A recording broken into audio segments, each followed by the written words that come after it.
Dear friends, today we are going to deal with a topic that is of utmost importance in our life. It is nothing else but about family, the cradle of life. You might have read the conversation between a little boy and his mother. Of course, it was very touching and reveals to us the beauty and distinctiveness of every human being. Every religion asserts uniqueness of the human being. Christians believe that man is created in the image and likeness of God. The Islam religion too says that man is not an animal which happens to speak and think, but possesses a soul and a spirit of God. The creation stories and the great religious traditions point to the fact that man indeed is a crown of God's creation. What makes our life so special? Of course, it is a high level of consciousness we possess. But what makes our life more valuable is our ability to create a new life in the image and likeness of God. This key aspect of our making and our collaboration with God and creation adds special value and dignity to human life. At the same time, no other life form in nature is much fragile and dependent on others for a long time, and no other animal needs such protection and care right from the time of its conception till its death, like that of a man. For this reason, human being needs a safe place for this precious gift of life to be preserved and protected. That safe and happy place is a loving and caring family, which is indeed the cradle of life. Dear friends, scientifically it is proven that human touch along with a nurturing and lovable environment is essential for a child to thrive. Hence, man needs a secure and guarded environment to be born. He also needs the constant presence of tender care and years of close attention to be a fully grown individual. Family is a right place where the tenderness and fragility of human life is welcomed and protected. It is man's cradle of life and love. It is a wise institution of the Creator for safeguarding the value and dignity of human life. Family is a place where life begins and love never ends, goes the saying. Man and woman, through their love and commitment in marriage, collaborate with God in the creation and the education of new lives. They have a sacred duty to rear their children in love and provide for their physical and spiritual needs. Having both father and mother in a family is more vital to the healthy development of children. With expressions and gestures of love, the family creates a protective environment needed for the human life to grow and sustain. Hence, the role of the family in building a culture of life is decisive and irreplaceable.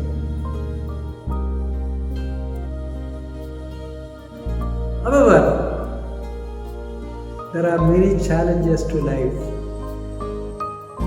Today, our family is intensely planned and influenced in different ways so that the inviolability of life is often threatened.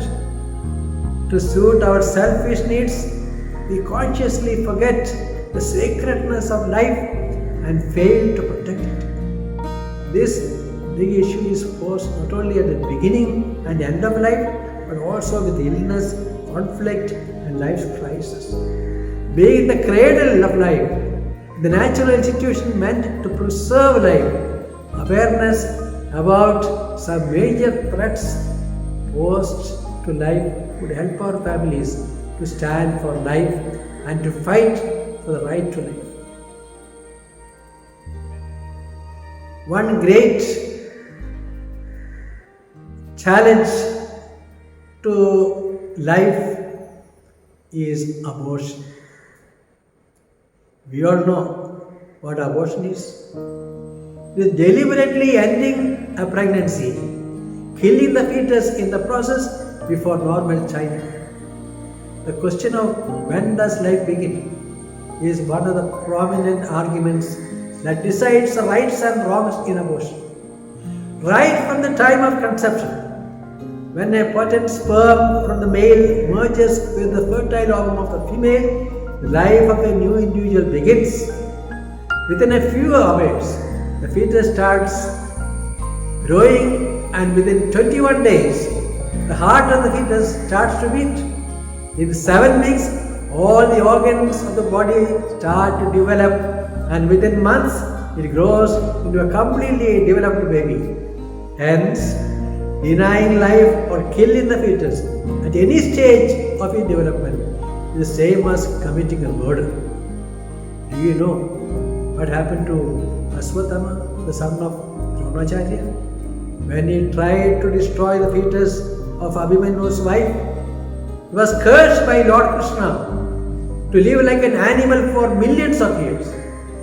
Shishu Hatya, the destruction of an unborn baby, is one of the worst acts in Hindu Puranas. A few years back, one of the world's successful persons wrote in his autobiography, "I thank my mom because I am glad I didn't end up as an abortion." When his biological mother chose life for him, she never knew that in future her fetal cells would grow into the Apple co-founder and one of the world's most successful entrepreneurs, Steve Jobs. And it is worth knowing that however difficult the situations are and whatever moral dilemma they are in, the mother and father do not have the right to deny life to an unborn baby, because life is a gift of God and He alone has a right to take it back. My dear students, now you will be able to see a video wherein you find a couple is planning to abort the little one, but their elder daughter intervenes and influences them and prevents them from doing it. എന്തായാലും നമുക്കിവനെ civil സർവീസിന് അയക്കണം.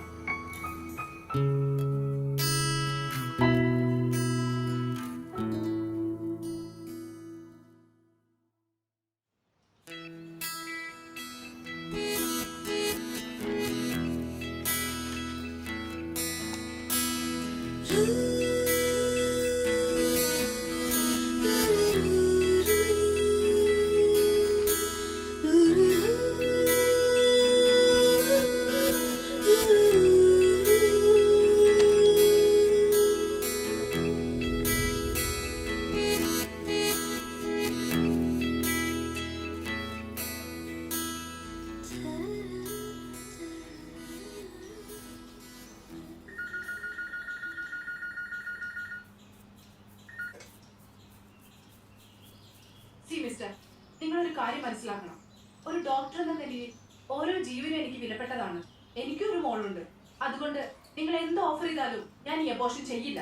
ഇനി ഈ കേസിൽ വേറെ ആരെയും involve ചെയ്യാനും ഞാൻ അനുവദിക്കുകയില്ല.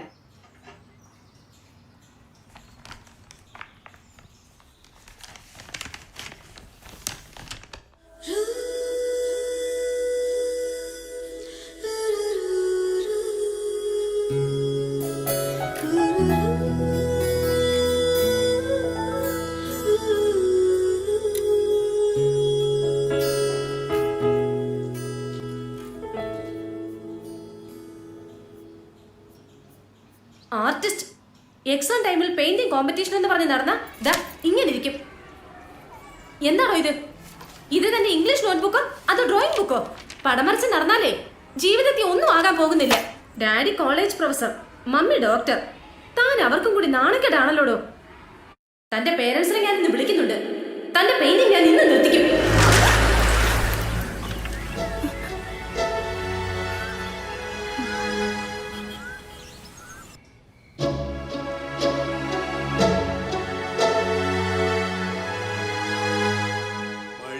മഴക്കാറുകേറി കറുത്തുമാനം നിറമുള്ള സ്വപ്നത്തിൻ മുട്ടറ്റു വീണുപോ നിറമുള്ള സ്വപ്നത്തിൻ മുട്ടറ്റു വീണുപോയി ഇരുളിൻ കടുത്ത കറുപ്പൂ നിറം വീണു സൂര്യകിരണങ്ങളെങ്ങോ പോയി മറഞ്ഞു മഴക്കാറുകേറി കറുത്തുമാനം നിറമുള്ള സ്വപ്നത്തിൻ മുട്ടറ്റു വീണുപോയി ഇരുളിൻ കടുത്ത കറുപ്പൂ നിറം വീണു ഒരു പ്രൊഫസറുടെ മോളുടെ പ്രോഗ്രസ് റിപ്പോർട്ടാണിത്. ഇതിനാണോ ഞാൻ നിന്നെ സ്കൂളിൽ വിടുന്നത്? ഇതിനാണോ നീ സ്കൂളിൽ പോകുന്നത്? ഇതിനാണോ എന്ന്? This is your bloody important things? Important things? These are your important things? Huh? You gotta stop this today. This is the end. You know?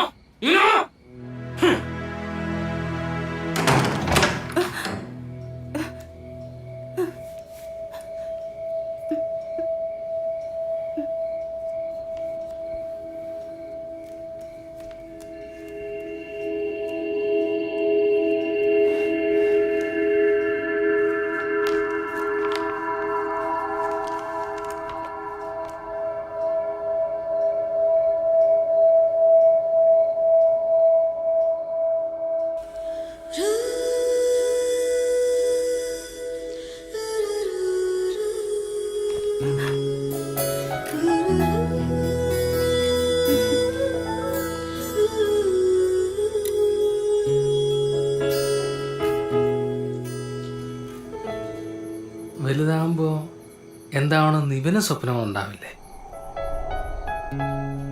നമ്മൾ എന്നെ നിഷേധിക്കുമ്പോ ഇവന്റെ സ്വപ്നങ്ങളെ അല്ല ഇവനെ തന്നെ കൊല്ലല്ലേ?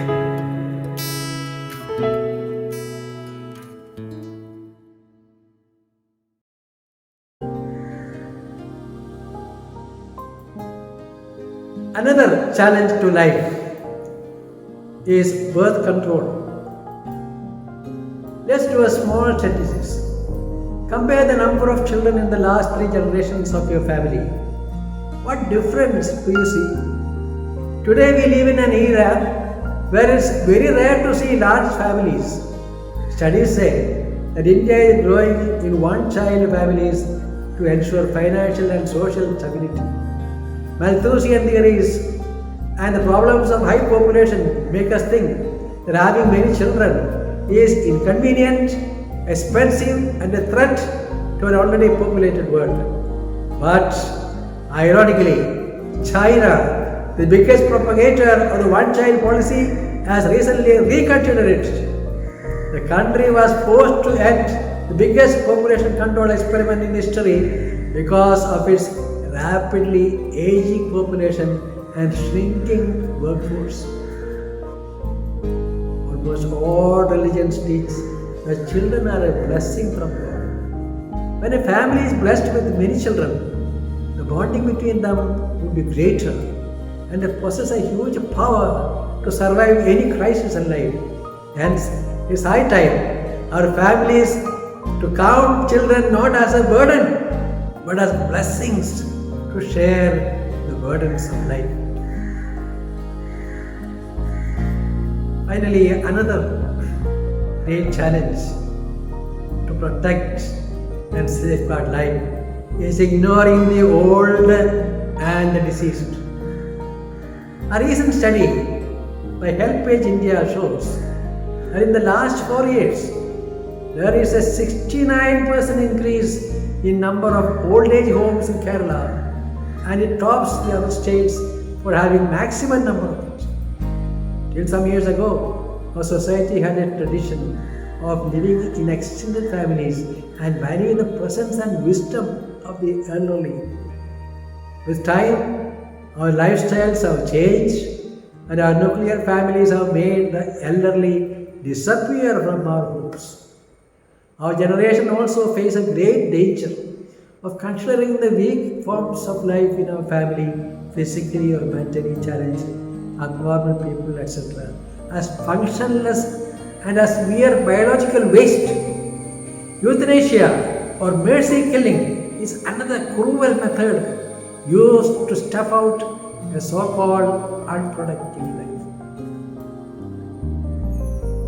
Dear friends, this attitude of ours is utterly shameful and reprehensible as we measure the value of human life only within the parameters of normality and physical well-being. But we know the value of human life does not depend on the productivity or usefulness of a person. The life of a person, even in its very feeble form, has been respected and accepted as God has created each one and has a plan for all till God calls them to the next life. Pope Francis declared July 25th as International Day for Grandparents and Elders. This is to create awareness that old and senior people deserve to be treated well with respect and love. We are created to become people of life, and our families are made to promote the value of life. There are still some loving people who take care of their parents and elders with a lot of sacrifice and commitment. Please watch the short video of a person who takes care of his aged father. And dear students, as a homework, I'm giving you a simple exercise. Try to find answer to these two questions. Euthanasia or mercy killing is a cruel method used to snuff out a so-called unproductive life. Do you think it is justified? What are the ways it is misused? Find out more about euthanasia and we can discuss about it in the class. We are alive in the world today because our parents did not abort us and chose to let us live. There are many babies who have survived abortion and are famous celebrities today. Find out stories about some such abortion survivors and we can share it in the class. Thank you. God bless you.